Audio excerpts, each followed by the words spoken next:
A gente tem estudado vários personagens da palavra de Deus, e hoje eu queria falar sobre um dos mais impressionantes homens do Novo Testamento. Quase metade do Novo Testamento foi escrito por ele. E essa altura você já sabe quem é o apóstolo Paulo. Este homem de Deus tem uma forte marca. A gente, quando começa a estudar esses personagens, a gente fica perguntando, mas qual é a marca mais forte dessa pessoa, né? Estevão era fácil, ele era um homem da plenitude, a gente estudou isso, cheio do Espírito Santo, cheio de graça, cheio de sabedoria, cheio de fé. E Paulo, qual seria a marca mais forte do apóstolo Paulo? E à medida que eu ia estudando a história dele, lendo os vários trechos da Bíblia que podiam me ajudar a compreender um pouquinho esse homem, me veio à mente a mais forte marca desse homem: transformação. Quem ele era e quem ele passou a ser. Transformação. De perseguidor da igreja a mártir da fé. Que transformação tremenda. E é por isso que eu quero tentar aprender com esse homem as lições das marcas de transformação que ele nos ensina, que ele nos mostra ao longo da sua vida. Porque quando a gente vive uma transformação radical, eu não sei se você é uma pessoa que passou por uma transformação radical, não é? Você foi arrancado, a palavra de Deus diz que todos nós fomos arrancados do reino das trevas e colocados no reino da luz e do amor do Senhor Jesus. Mas tem algumas pessoas que podem perceber com muita clareza da escuridão que foi arrancado e foi então sendo transformado pelo poder de Deus. Então essas pessoas vão poder compreender um pouco mais a personalidade desse homem, os momentos diferentes da sua vida, porque transformação é um processo de Deus na nossa vida.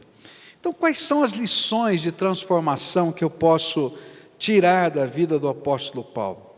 A primeira lição que eu estava ali meditando, eu descobri o seguinte, é que quando Deus nos transforma, as pessoas que estão ao nosso redor precisam de tempo e precisam de atitudes nossas para que creiam em nossa transformação. Você sabe que Jesus transformou você, mas todo mundo está olhando para a tua história, todo mundo está olhando para o teu passado, todo mundo está querendo ver se isso é só um tempinho na tua vida ou se é uma realidade. Não é verdade o que eu estou falando? Não é? Eu conheço muita gente, né? Por exemplo, alguém que tinha um vício e de repente ele diz, Jesus me transformou, todo mundo fica olhando, até o próximo gole, né? Depois eu quero ver. E aí fica esperando uma semana, 2, 1 mês, 2 meses, às vezes vai levar 1 ano para a pessoa dizer assim, olha, não é que Jesus transformou mesmo a vida dessa pessoa? Você está lá como marido dentro de uma família e você tem algumas atitudes que não são boas no contexto da família, e de repente você diz, olha, Jesus me transformou, todo mundo fica dizendo, quero ver até onde vai essa transformação, se é verdade, se não é, não é? E assim vai. E com Paulo não foi diferente. Olha só o que a Bíblia diz, Atos 9, versículos 13 e 14, diz assim a Bíblia, Atos 9, versículos 13 e 14, Ananias respondeu, Senhor, deixa eu colocar o contexto, Deus fala para Ananias, Paulo se converteu, Deus fala para Ananias, Paulo se converteu, e ele está cego, e eu quero que você vá lá e ore por ele, porque ele vai ser curado. E olha só a resposta de Ananias para Deus. Ananias respondeu, Senhor, muita gente tem me falado a respeito desse homem, de todas as maldades que ele fez em Jerusalém, com os que creem no Senhor. E agora ele veio aqui a Damasco com autorização dos chefes, dos sacerdotes, para prender todos os que te adoram. Senhor, você tem certeza mesmo? Esse homem está convertido para valer, porque olha, é um risco, a gente chega lá, ora por ele e tal, etc, depois ele vai lá e prende a gente. Esse homem é mau, esse homem é ruim. Interessante que não foi só Ananias que não creu na conversão do apóstolo Paulo, mas os apóstolos em Jerusalém também tiveram dificuldades em crer que o apóstolo Paulo tinha se convertido. Olha só, Atos 9, versículo 26, Saulo foi para Jerusalém e tentou juntar-se aos seguidores de Jesus, porém todos tinham medo dele, porque não acreditavam que ele também era seguidor de Jesus.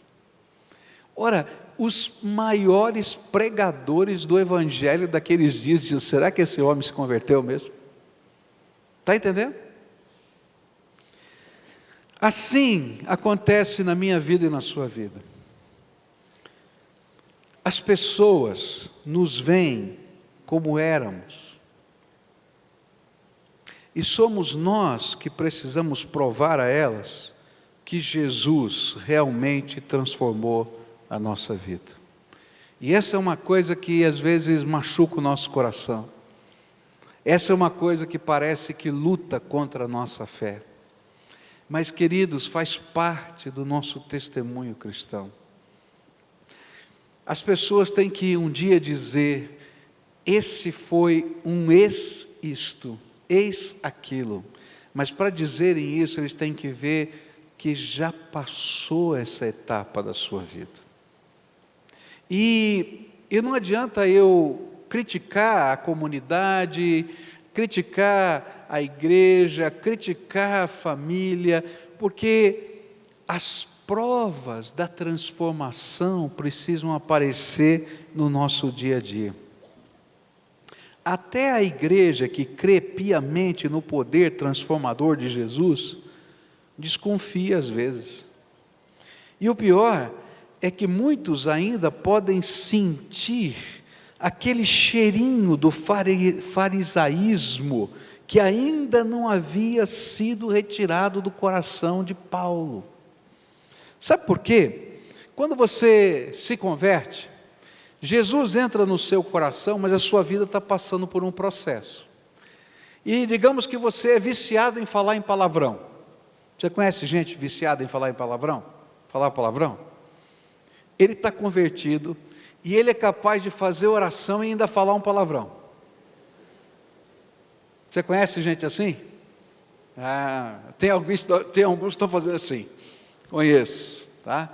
Gente, que coisa estranha, porque a gente está num processo de transformação, e Jesus está trabalhando a minha boca, ele vai ter que se converter a minha boca também, vai ter que se converter os meus olhos, e às vezes o cheiro da velha vida está impregnado na nova vida, e enquanto esse cheiro não sair, não é?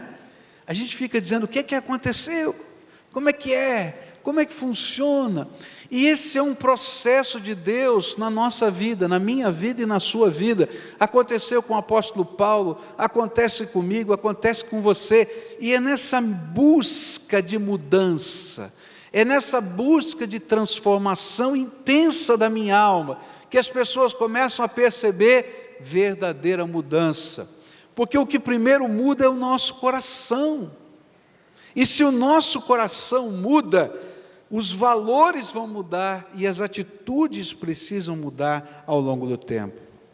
É interessante que se Estevão, ao morrer, tinha o rosto de um anjo, Paulo, ao se converter, continuava com o rosto grave do perseguidor legalista da igreja. E o povo olhava para ele: sei não, está estranho. E era necessário que a transformação se completasse, que os seus valores fossem mudados, que seus métodos fossem transformados, que a sua visão fosse ampliada, que o seu conhecimento prévio fosse impactado e conectado com a revelação de Jesus. Esse homem era um fariseu, esse homem tinha a lei no coração, mas ele não conhecia a graça. Ele não entendia tudo isso, ele tinha que ter um tempo para que essas realidades se fundissem e ele criasse uma terceira visão, a visão do reino de Deus. Todos nós precisamos daquilo que Paulo precisava no começo da sua conversão: maturidade espiritual. É por isso que você não pode parar no seu crescimento espiritual. Você quer ver? Eu vou fazer um teste aqui. Quantos que se batizaram aqui nessa igreja, ou se batizaram, foram os primeiros na família a serem batizados? Grande parte da sua família não é evangélica, você não nasceu num lar evangélico? Levanta a mão, quero ver aqui. Olha, tem um grande número aqui. A nossa estatística numérica diz que 70% dos membros dessa igreja são parecidos com você, tá certo? Aí você tem um background, você tem uma história, você tem uma tradição religiosa, você tem todo um contexto de vida. Você estudou numa universidade, você tem uma filosofia, e de repente entra o cristianismo. Como é que dá uma trombada com tudo isso? Como é que eu vou acertar a minha cabeça? Tá? E o que acontece? Às vezes a gente faz o discipulado, tá certo? Que é aquela preparação para o batismo, e para, e acha que já sabe tudo. Quantos só fizeram o discipulado e não estudaram mais nada de uma sequência lógica? Levanta a mão aqui. Tem alguns aqui, está vendo? O que acontece? A gente encrua. Por quê? Porque não dá tempo de a gente olhar aquelas verdades bíblicas que vão se contrapor a todo o meu background. Então eu queria dizer para você que essa igreja tem uma linha de ensino. Primeiro é discipulado, não é isso? Depois a gente tem igreja, não é? Depois você tem a palavra de Deus. Você tem 6 níveis na linha básica, e mais não sei quantos níveis na linha avançada, e mais uma escola de ministério. Por quê? Porque você precisa de conhecer a palavra de Deus para que os valores do reino de Deus modifiquem a sua vida, e você precisa de tempo para amadurecer. Não dá para colocar você na estufa, essas coisas precisam entrar no teu coração. Então, por favor, não pare na sua jornada de crescimento espiritual,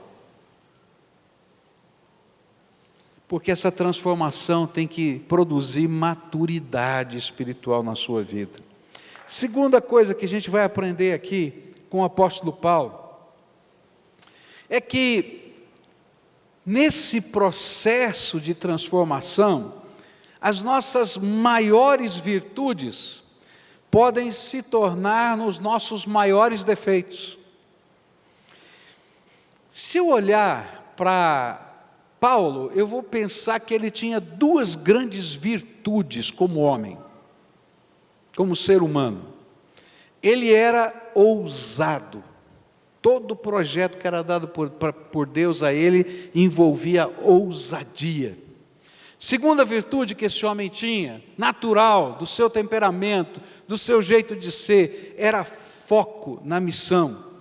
Ele, quando focava naquele projeto, eu vou fazer a viagem missionária, eu vou fazer, tinha que Deus aparecer para ele e dizer assim: passa a Macedônia e ajuda-os, porque senão ele ia cumprir aquilo que ele tinha colocado.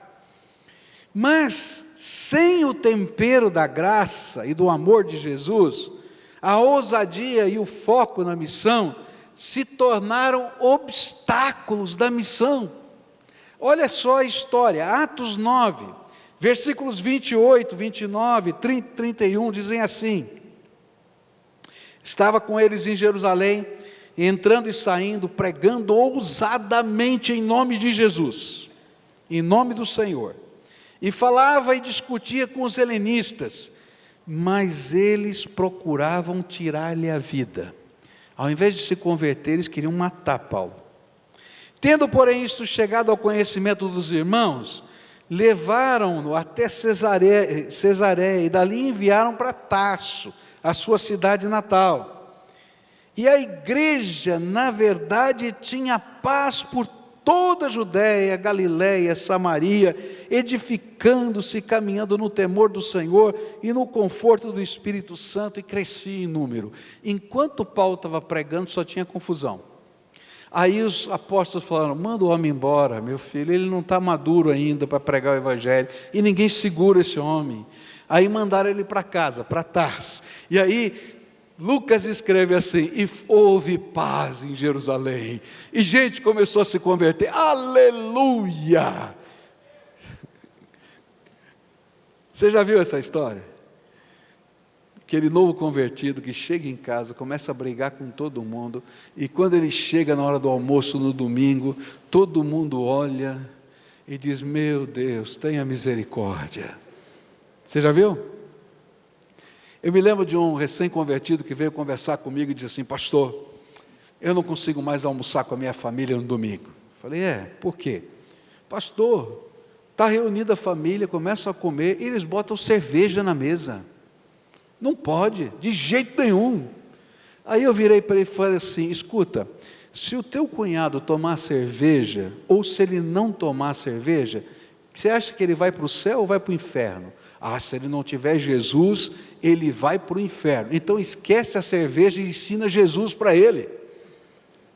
Está entendendo? E às vezes, nessa ousadia, a gente se perde. E aquilo que é a maior característica, a nossa força, a nossa ousadia, a nossa intrepidez, a nosso foco na missão, vira uma confusão, porque a gente não tem maturidade. Dá um cutucão aí no irmão, diz assim: seja maduro, por favor. Agora recebe o cutucão, que também você. Está entendendo?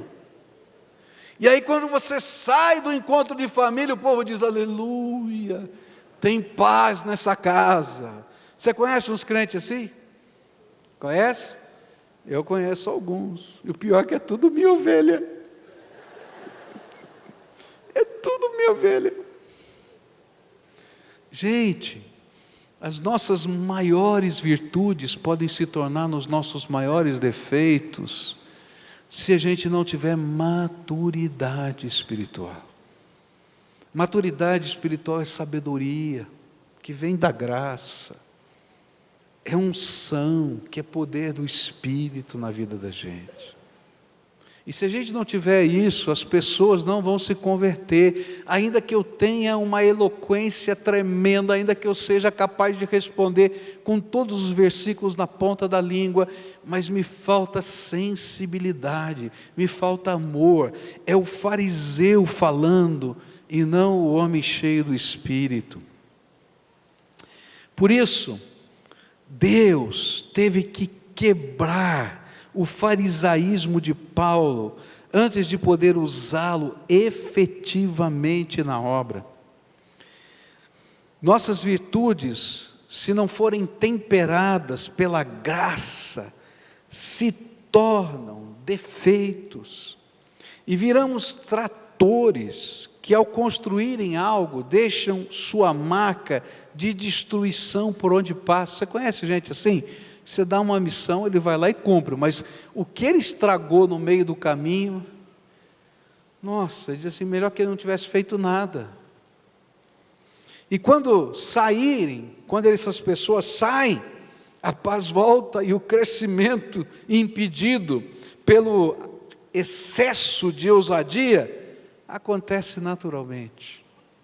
É interessante quando a gente estuda essa história, é que Paulo, ele sai de Jerusalém, lá no livro de Gálatas, ele vai contar essa história para a gente. Ele sai lá de Damasco, ele fica 3 anos lá na Arábia, tentando entender o que aconteceu com ele. Ele volta para Jerusalém, dá toda essa confusão, ele não estava preparado. Aí ele manda para Tarso, ele vai ficar mais 9 anos lá em Tarso, no estaleiro, porque ele precisava quebrar o farisaísmo dele.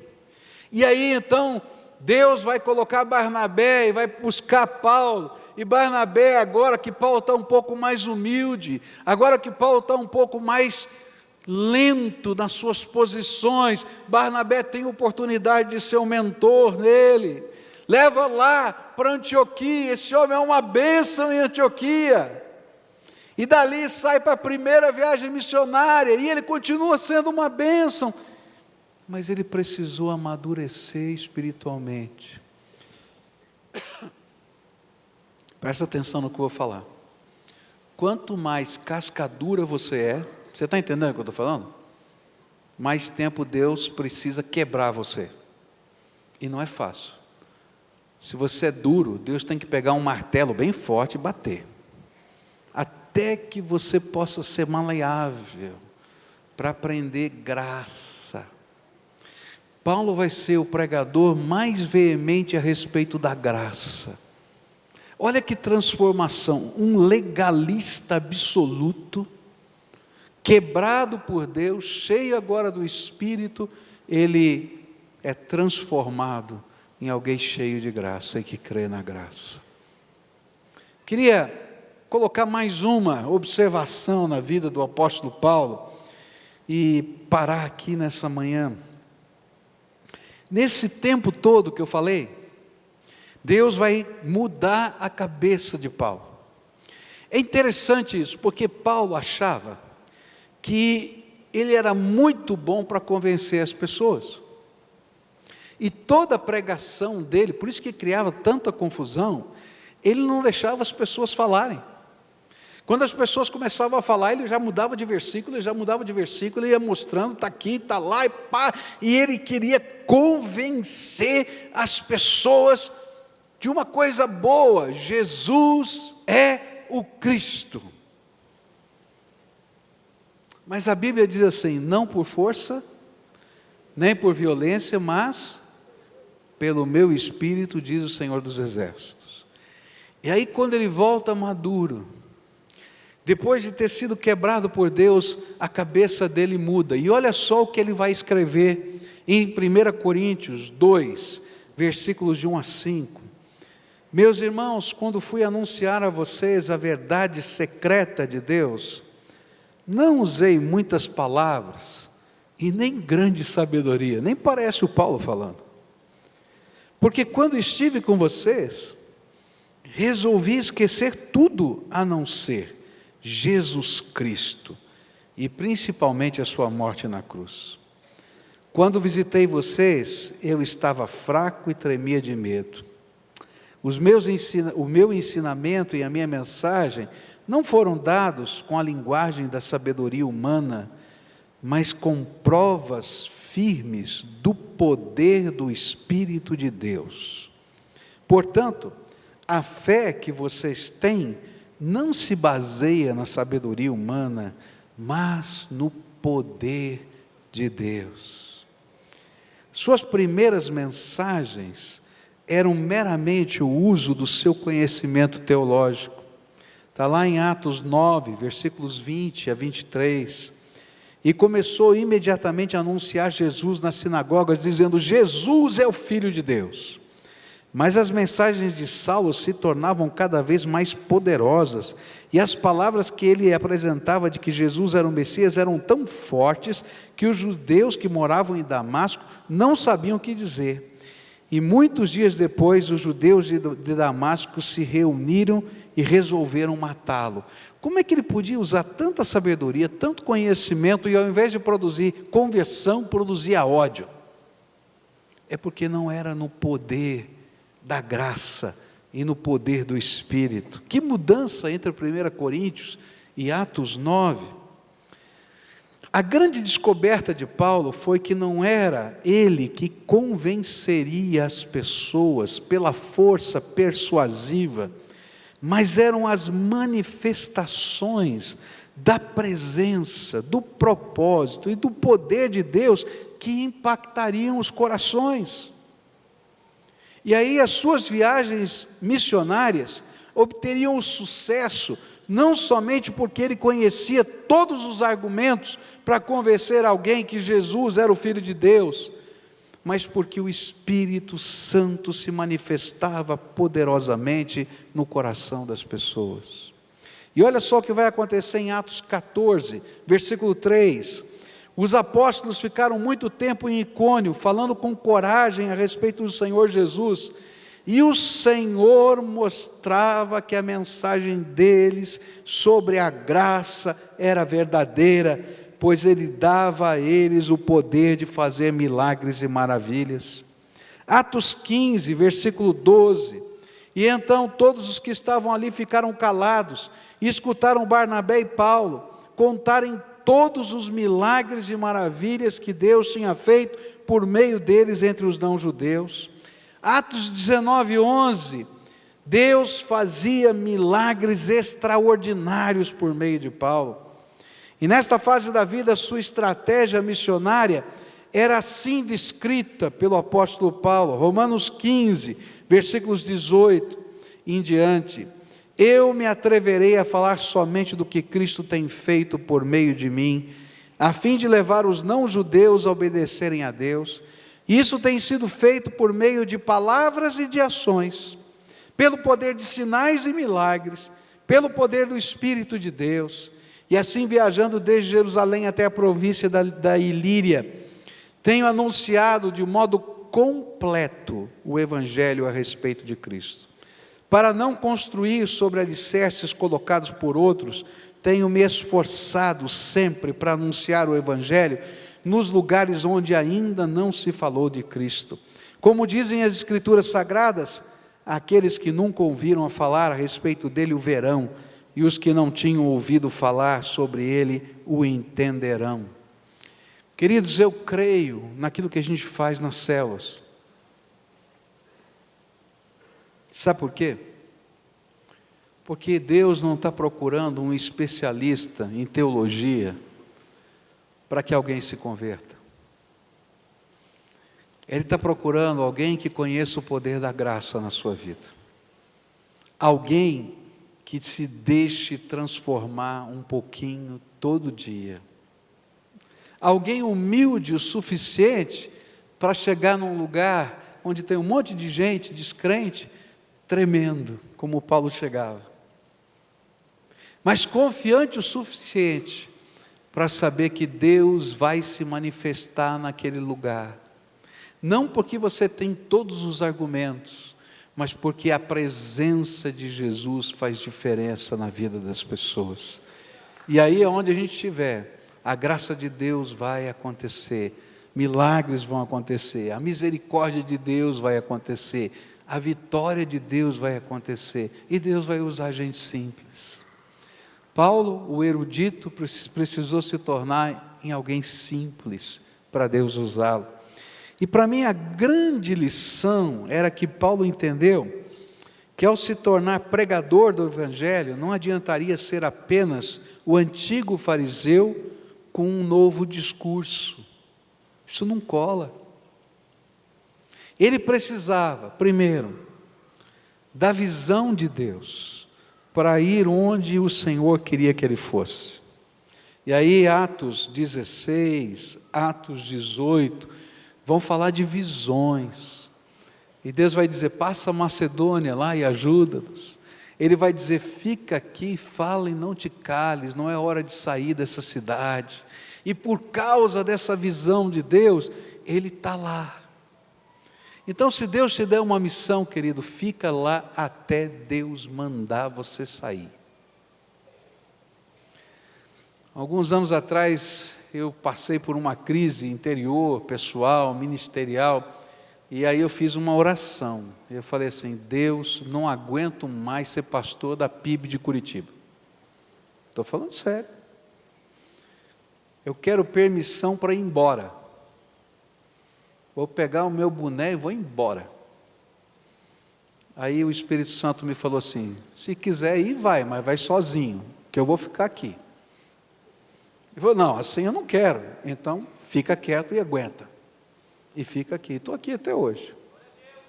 Está entendendo? A gente tem que estar no lugar que Deus quer que a gente esteja, não aquele lugar que a gente gosta ou não gosta, o que a gente precisa ou não precisa. A gente tem que estar no lugar que Deus quer. Esse é o projeto de Deus. Então, para a gente pregar esse evangelho, primeiro eu tenho que estar onde Deus quer. E aí, Deus vai falar para você, ó, vai lá cuidar daquela pessoa. Mas aquela pessoa, aquela, eu amo aquela, vai lá em meu nome. E quando você vai em nome dEle, fazendo aquilo que Ele está mandando, Deus vai com você e vai revelar a graça dEle. Paulo entendeu que ele não precisava só da visão de Deus para fazer a obra, mas ele precisava do conhecimento da palavra de Deus para responder às dúvidas dos que buscavam crer em Jesus. Mas ele não precisava só da retórica, da teologia, ele precisava que essas palavras do Senhor Jesus entrassem no coração dele. Uma das grandes lições que eu tenho aprendido na minha vida é que o pregador, o evangelista, o homem de Deus, ele é a mensagem. E uma das coisas que parece esquisito que eu vou falar para você, mas é uma verdade emocional e psicológica, é que para uma pessoa se converter a Jesus, ela primeiro tem que se converter ao pregador. Se ela não se identifica com esse pregador, se ela não se sente amada por esse pregador, se não há algum tipo de comunhão ou identidade, a mensagem passa pela cabeça da gente e não fica nada. E aí então Deus está falando para Paulo, Paulo, eu não quero a tua teologia, deixa eu entrar com a minha palavra na tua vida e fazer a mudança. E aí a minha palavra vai fluir de você naturalmente. Está entendendo? Paulo entendeu que ele precisava de ações que fossem condizentes com a palavra que ele estava anunciando. Sua vida testemunhava o valor da palavra de Deus nele. Queridos, se eu estou falando sobre graça, e o tom da minha voz está falando sobre ódio, lá na sua cabeça dá uma confusão. Isso é graça ou é ódio? Está entendendo? O meu semblante, o meu jeito, a minha oração, as pessoas não estão ouvindo só as palavras, estão vendo você. E se essa palavra não mexer na tua vida, não transformar a tua vida, não estiver enchendo o teu coração, as pessoas vão dizer, tem alguma incoerência nesse negócio. Olha, o cara entende bem, mas não sei o que está acontecendo, não bate. Já sentiu isso? Não bate. Paulo teve que interiorizar essas coisas para poder levar a palavra que tinha passado pelo coração dele. Paulo teve que descobrir que ele era a mensagem. Nós precisamos do enchimento do Espírito Santo para viver a fé com graça, não com um mero legalismo. A presença de Jesus precisa transbordar a nossa vida. Nós precisamos da ousadia do Espírito, mas não precisamos da ousadia da carne para pregar e nem para enfrentar as perseguições. Há uma grande diferença entre a ousadia do Espírito e a ousadia da carne. É o rastro.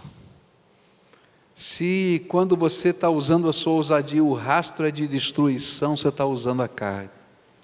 Mas se o rastro que você deixa na sua ousadia é vitória, é fé, é amor, é misericórdia, é gente impactada por Jesus, então é o Espírito Santo que está conduzindo você. Nós precisamos do poder do Espírito Santo para confirmar a mensagem que está sendo pregada. Querido, você pode tentar convencer a pessoa 50 mil vezes, mas não vai funcionar. Agora, quando Deus manifesta a sua presença, Ele confirma a sua mensagem e ninguém tira do coração. Essa história do Alessandro tem a ver com isso, não é? As batalhas do coração, e aí o Irajá faz uma coisa maluca, não é? Ele diz assim, você está disposto a andar com Jesus se em uma semana Ele devolver para você o teu trompete? É trompa, não é trompete. Trompa, acertei agora, né? Louco? Não, cheio do Espírito. E aí eles oram, E alguns dias depois, toca o telefone, e um ano depois de ter sido roubado, só para dizer: Deus é Deus. Queridos, ninguém tira isso do coração. Não é um argumento que faz a diferença, é a presença do Senhor. É quando a gente está lá com as pessoas e as pessoas sentem a presença do Espírito, quando o Espírito vai e manifesta graça de alguma maneira, eu não sei o que, porque as coisas do Espírito são tremendas, queridos, elas não acontecem planejadas, você não tem o controle, é o Espírito que tem o controle. Está entendendo? E aí a gente vai sentir a graça. Às vezes lá na sua casa, lá na sua família, o que as pessoas mais precisam num momento de luta, de tristeza, em particular do teu carinho, do teu amor, da tua oração. E de repente Deus vai confirmando com graça na vida das pessoas. E quando Deus faz isso, ninguém arranca, ninguém tira do coração. É tremendo. Ele precisava da autoridade do nome de Jesus para repreender tanto os espíritos imundos, quanto a homens que se tornavam inimigos da fé. E a gente vai ver Paulo, com muita ousadia, fazendo umas coisas loucas. Tem uma mulher que está seguindo Paulo e está dizendo: escutem esse homem, ele tem uma mensagem maravilhosa. E no primeiro dia, segundo, no terceiro dia ele não aguenta mais, diz assim: espírito de adivinhação, vai embora em nome de Jesus. E a adivinha, possessa por demônios, fica liberta. Ele está em outro lugar e tem um mago que está discutindo com ele, ele perde a paciência, cheio do Espírito, diz a Bíblia, e diz: Elimar, você vai ficar cego por um tempo, só para provar que esse é o poder do diabo. E ele fica cego na mesma hora, e se converte a cidade inteira. Ele chega num lugar, numa grande batalha, tem lá na cidade, na região do Ilíaco, ele tem lá um coxo, ele ora, o homem levanta. Eu não tenho o poder, nem Paulo tem o poder, mas Jesus tem o poder. Essa é a diferença. E aí Paulo descobre que não é por força, nem por violência, mas é pelo Espírito Santo de Deus que as coisas acontecem. E que o Evangelho tem que ser vivido por completo. E tem que ser pregado por completo, com todas essas realidades na vida. Ele precisava do amor e do perdão para restaurar os caídos. E ele vai lá e escreve 2 Coríntios, capítulo 2, versículos 5 a 8, para falar daquele homem que tinha sido excluído da igreja. Ele diz: vão lá, não deixe esse homem morrer espiritualmente, restaura esse homem, trabalhem a vida dele, traz de volta. Ou quando ele escreve a respeito de Onésimo, e diz: olha, recebe esse homem, como se você estivesse recebendo a mim. Ou quando no final da sua vida, depois de ter brigado com Barnabé por causa de João Marcos, ele tem a coragem de escrever: me manda João Marcos, porque ele me é muito útil. Quando eu leio Romanos 15, e esses últimos versículos, eu descubro que eu e você precisamos de um evangelho completo, não só um pedacinho dele, não só do batismo. Se você não foi nem batizado ainda, está ruim, precisa começar, mas não termina, não é a formatura, é deixar Jesus transformar a nossa vida por completo. Está entendendo? É aí que a gente se torna gente que impacta esse mundo. Vamos ficar de pé e vamos orar juntos aqui? O que o Espírito Santo ministrou na tua vida hoje? O que o Espírito Santo ministrou na tua vida hoje? Quando eu meditava, o Espírito Santo ministrou para mim: eu quero mexer mais ainda na tua vida. Isso foi para mim. Tem algumas coisas que você empacou aqui, vamos resolver? Eu estava lá estudando a palavra, meditando nela, o Espírito Santo falou comigo: tem isso, tem aquilo outro. Você está parado aqui. Vai parar? Não, Senhor, não vou parar. preciso ser transformado. O que o Espírito Santo falou com você hoje aqui? O que Ele está falando com você? Às vezes você está feliz, está contente com um aspecto da vida cristã, louvado seja Deus, porque tudo na vida cristã é uma benção. Mas o Senhor está falando, filho, tem mais para você, tem mais. Eu quero derramar mais. Deixa eu mexer na tua vida. Eu quero fazer mais. E a gente fica se sentindo, não, mas eu não posso, eu não consigo. Fala assim, Deus fala, eu posso. Deixa eu fazer. Então curva a tua fronte agora. E a oração que Deus quer ouvir eu não posso fazer. É você que tem que fazer. Qual é a tua resposta a essa palavra? O que o Espírito Santo está falando com você? E ansiosamente, se é que a gente pode usar essa comparação humana, aguarda a sua oração. Eu fico pensando, o que Deus pode fazer nessa cidade, se uma congregação como essa for de gente cheia do Espírito Santo? Se uma congregação como essa for de gente transformada, cheia da sabedoria de Deus e não somente da sabedoria humana. Às vezes a gente tem um monte de diploma colocado na parede, mas a vida da gente está tão quebrada porque esses diplomas não resolvem os relacionamentos dentro da nossa casa. E a gente olha e se acha. E o Espírito Santo diz assim, esquece isso aqui, porque eu quero te ensinar num outro nível. O nível do meu poder, da minha graça. Senhor Jesus, escuta a oração do teu povo agora. A oração do íntimo, da alma. A oração de alguém que está num processo de transformação. Como Paulo, como eu, como tantos outros. E eu te louvo, Pai, porque na infinitude da tua grandeza, o Senhor se preocupa com gente tão finita, tão pobre, tão pequenininha como nós. E reparte da tua grandeza conosco.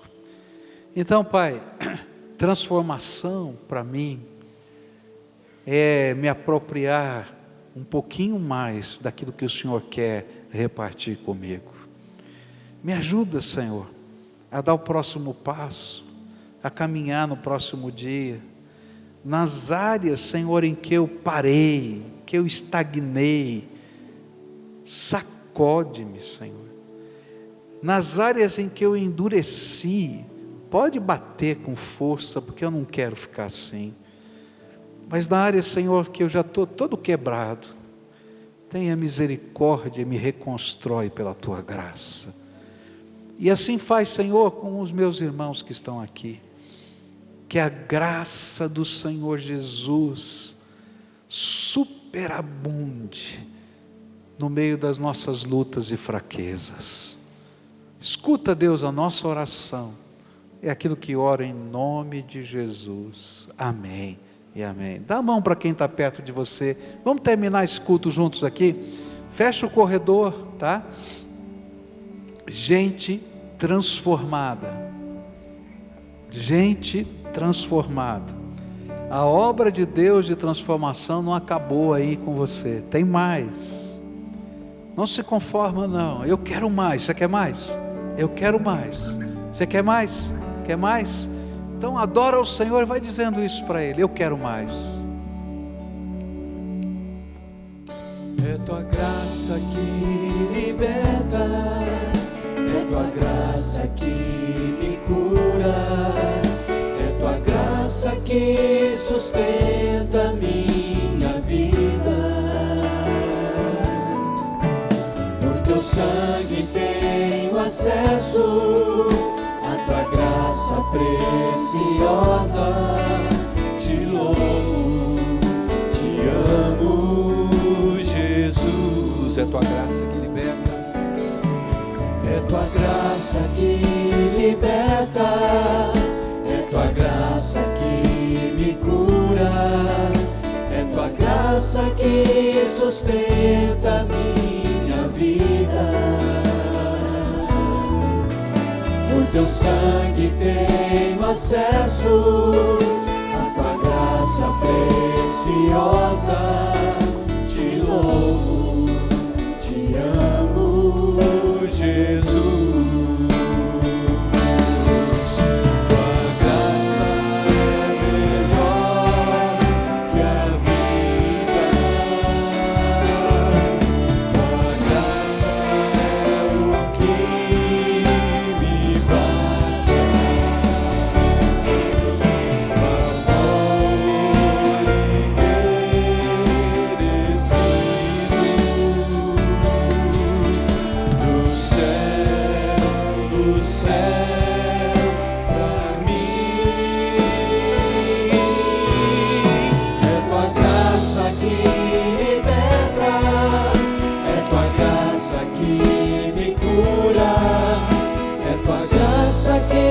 Sustenta minha vida.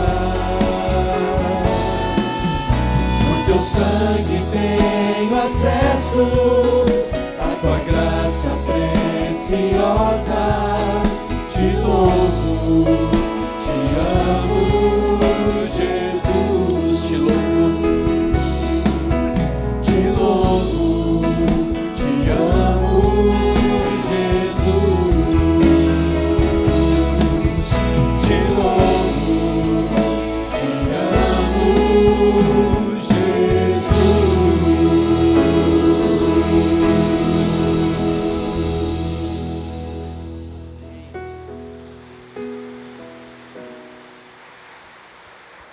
Glória a Deus. Você vai sair daqui hoje com esse sentimento que você precisa demais de Deus na sua vida. Não desperdice nenhum dia dessa semana. Se você pode, invista tempo em oração, lendo a sua palavra. Chama aqueles que você ama para estar perto de você, simplesmente para dizer que você os ama. Eu quero pedir para que Deus abençoe a sua família agora. Vamos orar. Que o amor de Deus, nosso Pai, as consolações do Espírito Santo de Deus, nosso companheiro, a graça que nos resgatou de Jesus, que nos libertou, essa graça preciosa de Jesus, esteja com todos vocês aqui, com todo o povo de Deus espalhado pela face dessa terra, hoje e sempre. Amém e amém. Vai com a graça de Jesus na sua vida.